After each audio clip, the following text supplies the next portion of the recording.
Two levels of government, one nation. The states and the federal government share power, but they don't always agree. This balance, called federalism, shapes your life more than you might think.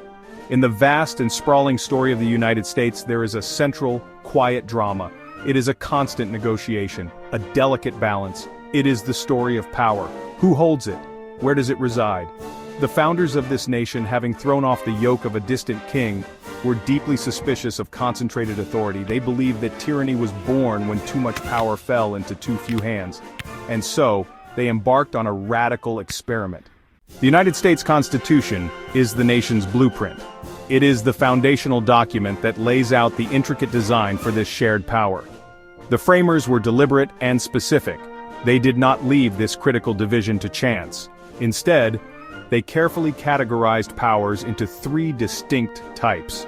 The first category is known as enumerated powers. These are the powers explicitly granted to the federal government.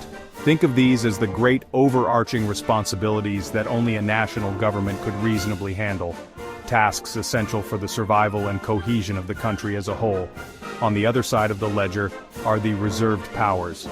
The 10th Amendment makes this clear. It states that any powers not delegated to the United States by the Constitution are reserved to the states respectively or to the people. Then, there is a third, fascinating category.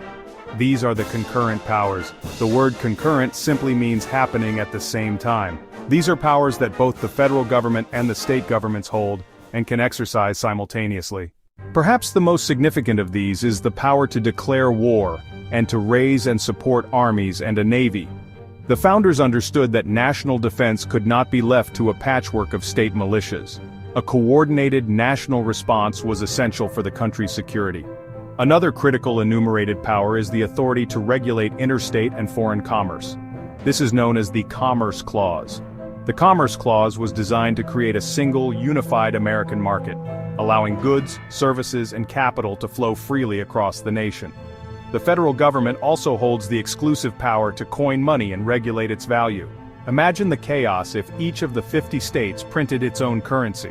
By creating a single national currency, the United States dollar, the Constitution ensures a stable and predictable economic system. Finally, the federal government is responsible for establishing post offices and post roads, as well as managing relationships with other countries.